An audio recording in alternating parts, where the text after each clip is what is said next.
तो दोस्तों हम लोग पढ़ रहे हैं सीयूईटी के लिए फिजिक्स और इसमें हम लोगों ने पार्ट 1 में कूलम्स लॉ और उसके क्वेश्चंस करे थे। इस वीडियो के अंदर हम लोग करने वाले हैं इलेक्ट्रिक फील्ड और इलेक्ट्रिक डाइपोल के ऊपर पूरी की पूरी पीएचडी। कुछ सिलेक्टेड इंपॉर्टेंट इस बार के लिए क्वेश्चंस करवाऊंगा और ये टॉपिक खत्म कर दूंगा इस वीडियो के अंदर। तो चलिए शुरू करते हैं और आगे बढ़ने के पहले दोस्तों लाइक शेयर और सब्सक्राइब करना गलती से भी मत भूलना, क्योंकि बहुत सारी इंपॉर्टेंट चीजें यहां पर अब सारे के सारे मास्टर लोग आपके लिए लेकर आ रहे हैं। तो चलिए बढ़ते हैं आगे। इलेक्ट्रिक फील्ड, अगर हम इलेक्ट्रिक फील्ड की बात करें तो जिस्ट में हमको समझना है इसको, जैसे कि मैं बोल रहा हूं इस समय तो एक रीजन है, जिस रीजन में मेरी आवाज जा रही है उसी तरह से किसी चार्ज के चारों तरफ एक ऐसा रीजन होता है जिस रीजन में उस चार्ज के कारण कोई दूसरा चार्ज पार्टिकल फोर्स को फील कर सकता है और उस रीजन को हम कहते हैं उसकी इलेक्ट्रिक फील्ड। जैसे कि ये मेरे पास एक चार्ज है, अब इस चार्ज के कारण अगर मैं यहां पर देखूं कि ये एक रीजन है, इस रीजन के अंदर अगर कोई दूसरा चार्ज आएगा तो इस चार्ज के कारण वो उस फोर्स को फील करेगा, इस चार्ज के कारण, तो वो कहलाएगी इसकी इलेक्ट्रिक फील्ड। अच्छा ठीक है, अब अगर अपन यहां पर देखें तो ये इलेक्ट्रिक फील्ड अपने पास एक वेक्टर क्वांटिटी है। ठीक, इलेक्ट्रिक फील्ड का अगर बेसिक फॉर्मूले पर अपन जाएं तो इलेक्ट्रिक फील्ड का फॉर्मूला होता है अपने पास force acting per unit positive test charge, यानी E is equal to f by q naught. अगर मैं यहां पर एक टेस्ट चार्ज रखूं जिसकी वैल्यू है क्यू नॉट, अब ये टेस्ट चार्ज क्या होता है? टेस्ट चार्ज वो चार्ज होता है जिसकी खुद की कोई फील्ड नहीं होती, मतलब ये पिटने के लिए ही पैदा हुए हैं। ये कहते हैं भाई तुम मुझ पे फोर्स लगाओ, मैं तुम पे नहीं लगाऊंगा, और ऐसी चीजें सिर्फ और सिर्फ हाइपोथेटिकली पॉसिबल है, रियल में पॉसिबल नहीं है। थ्योरेटिकली कॉन्सेप्ट समझ रहे हैं? तो मैंने यहां पर क्यू नॉट टेस्ट चार्ज रख दिया, उस पर कितना फोर्स लगा एफ, तो यूनिट चार्ज पे कितना लगता एफ बाय क्यू नॉट, इसे हम कहते हैं इलेक्ट्रिक फील्ड इंटेंसिटी। और मैं बार बार एक ही चीज बोलूंगा कि ये फॉर्मूला दिमाग में अच्छे से बैठा लो, f is equal to q E. अगर किसी इलेक्ट्रिक फील्ड में किसी क्यू चार्ज को रखा जाए तो उस पर कितना फोर्स लगने वाला है, F is equal to q E. लुई 2-3 बार 4 बार बोलोगे तो याद हो जाएगा तुमको। और जिन लोगों ने मुझसे 12th की प्लेज पढ़ी है रैंक प्लस के ऊपर, उन सबको पता है कि फिजिक्स बाबा जब चीजें बताते हैं तो चीजें दिमाग में बैठ जाती हैं, और वहां पर मैंने ये सारी चीजें डिटेलिंग करी हुई है तुम सबके लिए। अब यहां पर देखो, यहां पर मैं अगर एसआई यूनिट की बात करूं तो इसकी एसआई यूनिट क्या आएगी? न्यूटन पर कूलम। अगर मैं इसके डायमेंशनल फॉर्मूले की बात करूं, अच्छा यहां एसआई यूनिट एक और आती है जो तुम बाद में जाके सीखोगे, वोल्ट पर मीटर। ये जब पोटेंशियल की बातें करेंगे अपन तब सीखेंगे। और अगर मैं डायमेंशनल फॉर्मूले की बात करूं तो ये आ जाएगा मेरे पास mlt-2 हो गया फोर्स का, और चार्ज का हो गया है 80, तो ये हो जाएगा mlt-3 a-1। ये मेरे पास आ चुका है इसका डायमेंशनल फॉर्मूला। अब मैं अगर आगे यहां पर देखूं तो जब मैं पॉइंट चार्ज की बात करता हूं दोस्तों, पॉइंट चार्ज अपन को पता है जिसका खुद का साइज डायमेंशन के कंपैरिजन में बहुत छोटा हो, मतलब कि जहां आप फील्ड निकालना चाह रहे हो उसके डिस्टेंस के कंपैरिजन में अगर ऑब्जेक्ट का साइज बहुत छोटा है तो उसे अपन क्या बोलते हैं? पॉइंट चार्ज कहते हैं। तो ये मेरे पास एक पॉइंट चार्ज है Q, और इससे r डिस्टेंस पर मुझे एक इलेक्ट्रिक फील्ड निकाल कर लानी है, वो पॉइंट है A। अब अगर मैं यहां पर समझूं तो मेरे पास जो इलेक्ट्रिक फील्ड है उस इलेक्ट्रिक फील्ड की वैल्यू क्या होगी? तो ये होता है KQ/r²। K अपने वो साले साहब जो दहेज में आए हैं शादी के साथ, मतलब कि K की वैल्यू अपने पास क्या है? 1/4 पाई एप्सिलॉन नॉट, यानी कि 9 × 10⁹ यूनिट अपन को पता है। चलिए अब ये तो हो गया अपने पास इस चीज की कहानी।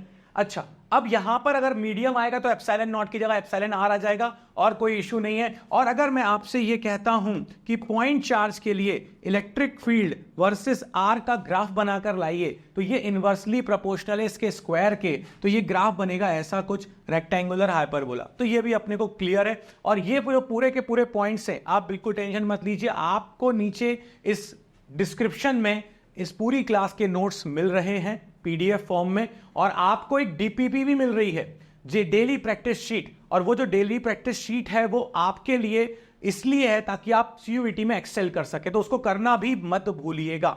चलिए आगे बढ़ते हैं दोस्तों।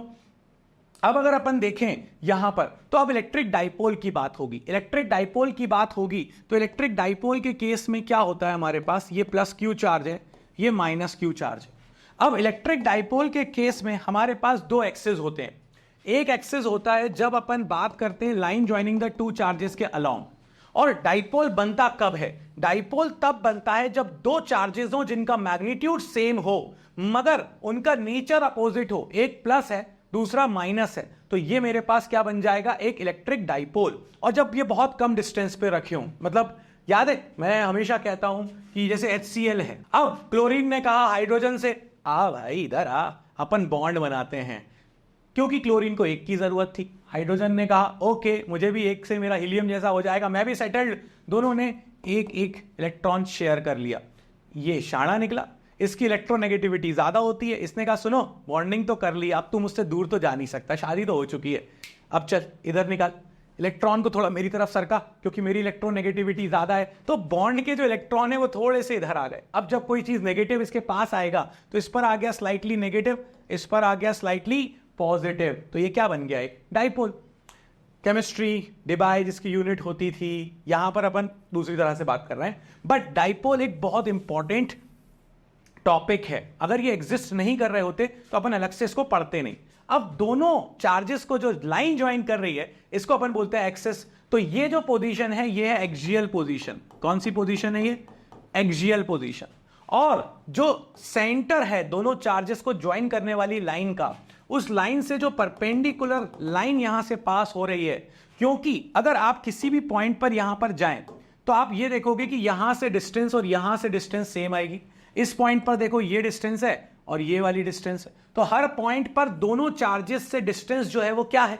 सेम है। इसीलिए यहां पर इस एक्सिस को अपन बोलते हैं इक्विटोरियल एक्सिस। इक्विटोरियल एक्सिस, ये हमारे पास कौन सा एक्सिस था? एक्सियल पोजीशन थी। इसी को अपन लोग एक और बोलते हैं and on position.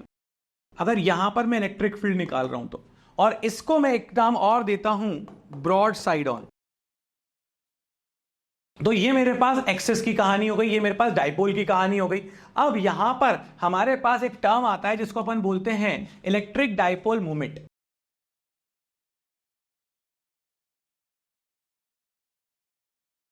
Electric dipole moment क्या होता है? इलेक्ट्रिक डाइपोल मोमेंट को अपन रिप्रेजेंट करते हैं P से। ये एक वेक्टर क्वांटिटी है। ये होता है एक चार्ज का magnitude multiply by the distance between them, यानी Q multiply by the distance between them is 2L। अब अगर यहां पर देखें तो इसकी डायरेक्शन, अब वेक्टर है तो डायरेक्शन होगी ना यार, अब डायरेक्शन होगी तो किस डायरेक्शन में है? तो भाई वो नेगेटिव टू पॉजिटिव, माइनस से पॉजिटिव की तरफ इसकी डायरेक्शन होती है। ऐसा यूनिट होती है कूलम इनटू मीटर, और डायमेंशनल फॉर्मूला, चार्ज का डायमेंशनल फॉर्मूला AT और लेंथ का होता है L, तो ATL। अटल टिंकरिंग लैब जो बहुत सारे स्कूलों में खुली है, तुम्हारे स्कूल में भी खुली होगी, इससे याद हो जाएगा। खैर, तो ये हमारे पास है इलेक्ट्रिक डाइपोल मोमेंट की कहानी। इलेक्ट्रिक डाइपोल में charge multiply by the distance between the two charges. ये याद रखना, मैंने जानबूझ के इस डिस्टेंस को 2L ले रखा है। 2A ले सकता था, कोई फर्क नहीं पड़ रहा, वो तो सिंबल है अपने पास एक, मगर क्योंकि हमको डाइपोल के केस में सारी डिस्टेंसेस सेंटर से निकालनी पड़ती हैं, इसीलिए यहां पर इस डिस्टेंस को अपन 2L लेते हैं, क्योंकि अगर आधा करेंगे तो 2 गायब हो जाएगा, L बचेगा, और अगर L लेते तो आधा करते तो L/2 होता। तो याद रखना फॉर्मूले में 2 एक्स्ट्रा नहीं है, एक चार्ज है मैग्नीट्यूड और उन दोनों चार्जेस के बीच की डिस्टेंस है। अगर वो डिस्टेंस दे रखी है तो डायरेक्ट 2L की जगह पर उसको रिप्लेस करना है, ऐसा मत करना कि 2 × L कर दो। क्लियर है ये बात? चल, अब ये बात भी तुम्हारे दिमाग में क्लियर हो गई, ये बात समझ में आ गई इलेक्ट्रिक डाइपोल मोमेंट क्या होता है। ओके, अब यहां पर अपने पास कुछ और डाइपोल से रिलेटेड फॉर्मूलाज हैं। इन सब की इलेक्ट्रिक फील्ड के फॉर्मूला हैं, डाइपोल के ऊपर जो टॉर्क लगता है यूनिफॉर्म इलेक्ट्रिक फील्ड में उसका फॉर्मूला है, वर्क डन का फॉर्मूला है, पोटेंशियल एनर्जी का फॉर्मूला है, तब जाकर अपना पूरा डाइपोल खत्म हो जाएगा। फिर यहां पर कुछ ऐसा नहीं बचेगा जो CUET के लिए इंपॉर्टेंट हो और आपका छूट जाए। तो अगर अपन देखें इलेक्ट्रिक फील्ड इंटेंसिटी निकालें, ये मेरे पास डाइपोल, मैंने अभी बताया आपको कि ये मेरे पास एक्सियल पोजीशन है, ये मेरे पास इक्वेटोरियल पोजीशन है।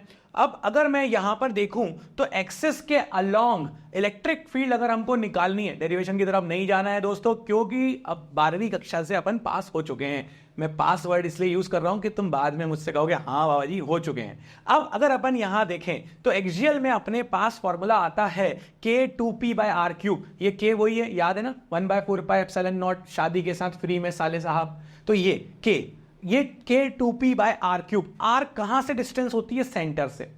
अगर मैं इक्वेटोरियल एक्सिस की बात करूं तो मेरे पास फॉर्मूला आता है Kp/r³।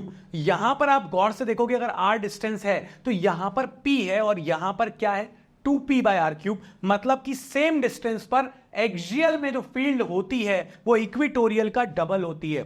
सेम डिस्टेंस हो, अगर आर सेम हो तो एक्सियल में जो फील्ड होती है वो इक्वेटोरियल का डबल होती है। अगर मैं यहां पर आपसे कहूं कि ये आर डिस्टेंस पर 10 न्यूटन पर कूलम है तो यहां पर आपके पास हो जाएगा 20 न्यूटन पर कूलम। यहां पर अगर आपके पास 40 न्यूटन पर कूलम है तो इक्वेटोरियल में आधा हो जाएगा, यानी कि 20 न्यूटन पर कूलम। ये ध्यान रखने वाली बात है। अब यहां पर अगर अपन देखें तो एक चीज गौर करने वाली है, और वो गौर करने वाली बात यह है कि मेरे पास जो डायरेक्शन है इलेक्ट्रिक डायपोल मोमेंट की वो होती है -q से +q, यानी कि इस डायरेक्शन में है। सो इलेक्ट्रिक डायपोल की डायरेक्शन तो फिक्स है डायपोल मोमेंट की। अब अगर मैं इलेक्ट्रिक फील्ड निकालूं यहां पर तो इलेक्ट्रिक फील्ड मुझसे ये कहती है, क्योंकि देखो पॉजिटिव चार्ज पास में, तो नेट इलेक्ट्रिक फील्ड की डायरेक्शन इसी डायरेक्शन में आएगी। तो P और E की डायरेक्शन सेम है, तो इलेक्ट्रिक फील्ड और E और P इन दोनों की डायरेक्शन सेम होती है एक्सियल में 0 डिग्री। और अगर मैं यहां पर इक्वेटोरियल में आ जाऊं तो ये प्लस रिपेल करेगा, ये माइनस वाला भाई अट्रैक्ट करेगा। जो रिजल्टेंट इलेक्ट्रिक फील्ड आएगी वो इस डायरेक्शन में आएगी और P की डायरेक्शन इधर है, मतलब कि E और P दोनों के बीच का एंगल होता है यहां पर दोस्तों 180 डिग्री। ये ध्यान रखना, बहुत काम का क्वेश्चन है कि E और P अपोजिट डायरेक्शन में होते हैं। Direction of resultant electric field and electric dipole moment in equatorial condition 180 degree, in case of axial 0 degree. अब आ जाओ भाई यहां पर, ये देखो टॉर्क एक्टिंग, इससे तो अलग ही प्रेम है। मतलब यहां पर एक सिंपल चार्ट देने वाला हूं, उस चार्ट के बाद आराम से तुम्हारा काम खत्म हो जाएगा। अगर मैं टॉर्क को रखूं यूनिफॉर्म इलेक्ट्रिक फील्ड, क्या है यूनिफॉर्म इलेक्ट्रिक फील्ड? समझ गए? नहीं समझे? नहीं समझ यार, तुम लोग समझते नहीं हो। ऐसी लाइंस होती नहीं, पैरेलल लाइंस इक्वी डिस्टेंस पर, उसे अपन बोलते थे यूनिफॉर्म इलेक्ट्रिक फील्ड। यूनिफॉर्म एक जैसा इक्वल डिस्टेंस पर अगर ऐसी कंडीशन है तो फोर्स नेट हो जाएगा 0, क्योंकि आगे जितना लगेगा उतना ही पीछे लगेगा। मगर टॉर्क 0 नहीं होता है। टॉर्क का फॉर्मूला हमने ड्राइव किया है, यहां ड्राइव नहीं करना है। यह होता है PE sin थीटा और P क्रॉस E इसका फॉर्मूला है। Non uniform electric field, non uniform electric field मतलब कि कुछ भी हो सकता है, फिर तो दुनिया खुली है अपने लिए। इलेक्ट्रिक फील्ड के बीच की डिस्टेंसेस बदल रही होंगी, किसी कर्व होंगी, किसी डायरेक्शन में होंगी, कोई इशू नहीं है अपन को। जब नॉन यूनिफॉर्म में रखेंगे तो ना तो फोर्स 0 होने वाला है, ना ही टॉर्क 0 होने वाला है। मतलब कि अगर मैं ये मार्कर तुम लोग पढ़ोगे नहीं और मैं ऐसे फेंक दूं तो ये घूमता हुआ तुम्हारे पास आएगा। जब ये घूमता हुआ आएगा तो इस पे फोर्स 0 नहीं है इसीलिए आगे जा रहा है, और टॉर्क 0 नहीं है इसीलिए घूम रहा है। तो जब नॉन यूनिफॉर्म इलेक्ट्रिक फील्ड में रखूंगा तो दोनों हैं, जब यूनिफॉर्म में रखूंगा तो भाई कहीं जाने वाला नहीं है, मतलब कि बस वो ऐसे ऐसे ऐसे ऐसे घूमता रहेगा, टॉर्क लग रहा है। अब अगर अपन मुद्दे पर आए तो यहां पर अपने पास ये एक बेहतरीन सा चार्ट है। अगर थीटा की वैल्यू 0 डिग्री, किसके बीच का एंगल? इलेक्ट्रिक फील्ड और इलेक्ट्रिक डायपोल मोमेंट के बीच का एंगल अगर 0 डिग्री है तो उस केस में टॉर्क क्या आएगा? 0, क्योंकि साइन 0 होता है 0।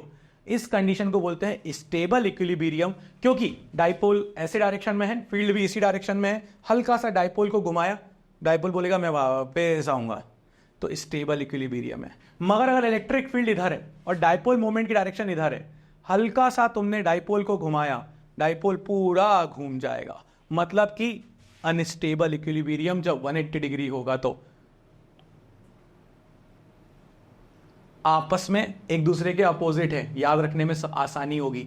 यहां पर क्या है? प्लस का PE, क्यों? क्योंकि थीटा 90 डिग्री, मतलब डायपोल मोमेंट ऐसा है, फील्ड ऐसी है, angle 90 degree, theta 90 sine 90 1, torque हो गया मैक्सिमम। और 270 पर हमारे पास अगेन टॉर्क हो गया PE, बट क्योंकि 270 डिग्री है माइनस हो जाएगा, क्योंकि साइन 270 -1 होता है। सो 90 पर प्लस P, 270 पर माइनस P।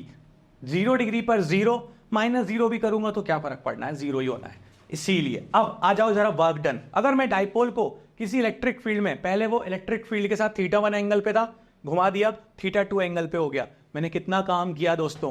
मैंने काम किया work done is equal to PE cos θ1 minus cos θ2। और अगर चार्ट को मैं याद रखूं तो अगर मैं फील्ड की डायरेक्शन में है, इससे अगर मैंने 90 डिग्री घुमाया, वर्क डन कितना? P रख के देख लो, θ1 की जगह 0, θ2 की जगह 90, cos 90 0, cos 0 1, आंसर क्या आ गया? P। अब मैं ये क्यों बता रहा हूं? आप तो फॉर्मूले से भी निकाल सकते हो ना, मैं क्यों बता रहा हूं? ये चार्ट किस काम का है? क्यों आप मेरी हेल्प कर रहे हो इस तरह से? क्योंकि जब मैं MCQ को कर रहा हूं तो मेरे पास इंपॉर्टेंट क्या है? टाइम बचाना। अब जब मैं ये चीजें मेरे दिमाग में रहेंगी तो मेरा टाइम ऐसे बचेगा ना यार।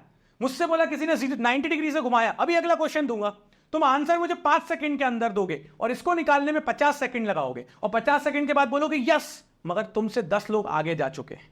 तो अब हमको उन 10 लोगों को पीछे करना है, तो ये चीजों को पकड़ना पड़ेगा। तो अगर मैं 0 डिग्री से 90 डिग्री पर ला रहा हूं, वर्क डन कितना करूंगा इस फॉर्मूले के अकॉर्डिंग, पी। 90 से 180 करूंगा, पी। 180 से 270 करूंगा, माइनस पी। 270 से 0 करूंगा, माइनस पी। अब मैजिक देखो, 0 से 180 करा, कितना वर्क किया, पी प्लस पी, उचक गए ना सीट से, 2p।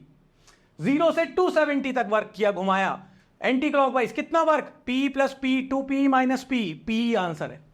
सो ये हमारे लिए बहुत आसान हो गया दोस्तों। और लास्ट एक और टॉपिक है, जब अपन डाइपोल की बात करते हैं तो डाइपोल की potential energy which is minus PE cos theta, इसमें भी अगर थीटा 0 डिग्री है तो cos 0 1 minus PE potential energy dipole की।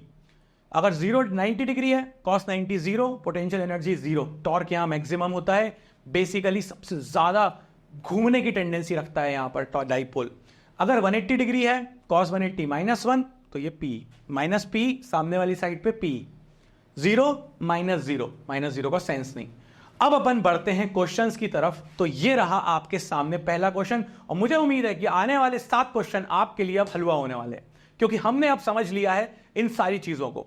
What is angle between electric dipole moment and electric field strength in axial position, अभी बताया था। एक्सियल की कंडीशन में जब हम आते हैं तो इलेक्ट्रिक फील्ड और dielectric dipole moment are in the same direction, क्योंकि दोनों की डायरेक्शन सेम हो जाएगी। तो इस कंडीशन में आपके पास इस पहले क्वेश्चन का आंसर क्या आता है, इस पहले क्वेश्चन का आंसर आता है 0 डिग्री। अल्लू is the correct answer. Yes, चलिए, what is the angle between an electric dipole moment and electric field strength due to it और इक्विटोरियल लाइन। अभी बताया था इक्विटोरियल के केस में अगर मेरे पास यहां माइनस है, यहां प्लस है, इलेक्ट्रिक डाइपोल मोमेंट की डायरेक्शन ऐसी होगी।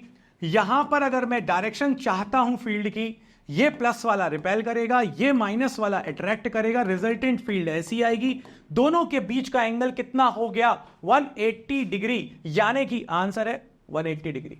अगर मैं यहां पर अगले क्वेश्चन की तरफ चलूं तो अगला क्वेश्चन क्या कह रहा है, एन इलेक्ट्रिक डाइपोल और dipole moment P lies in a stable equilibrium. Stable equilibrium मतलब क्या, 0 डिग्री फील्ड की डायरेक्शन में है। The work done in rotating the dipole from its position to unstable equilibrium. भाई साहब 0 डिग्री पर थे और 180 पर लेकर जा रहे हो, पीई प्लस पीई, याद आया जो ट्रिक सिखाई थी, आंसर आ चुका है 2PE, यानी कि चमेली इज द करेक्ट आंसर। मैं क्वेश्चन सॉल्व कर रहा हूं सेकंड्स में, क्योंकि मैंने पहले अपना टाइम दे दिया है कॉन्सेप्ट बिल्डिंग में, और पढ़ने का तरीका अपन को बदलना है। बस मार्क्स तो आएंगे ही आएंगे, उसके तो पापा को भी आना पड़ेगा। 3C एंड माइनस 3C मतलब डाइपोल बन गया, क्योंकि 2 चार्जेस हैं जिनका मैग्नीट्यूड सेम है, साइन अपोजिट है। Separated by a distance of 4 centimetre. Centi से बहुत डर लगता है साहब, बहुत संभल के करना पड़ेगा। ओके, चार्ज की वैल्यू 3, डिस्टेंस 12 लेते थे, कितनी है 4 सेंटीमीटर, सेंटी मतलब 10 की power -2। P is equal to Q into 12। Electric dipole movement मांगा मुझसे, डायरेक्शन वायरेक्शन कुछ भी नहीं मांग रहे, कोई दिक्कत ही नहीं है। Q की वैल्यू 3 हो गई, ये हो गया 4 इंटू 10 की पावर -2, यानी कि 12 इंटू 10 की पावर -2 कूलम मीटर, यानी कि 0.12। ओके, अब पेपर में सॉल्व कर रहे थे, ये दिखा चार्ज, ये दिखा डिस्टेंस, 4 3 12, यूनिट के साथ खेलूंगा तो 0.12 ही होगा, 12 तो नहीं बदलने वाला।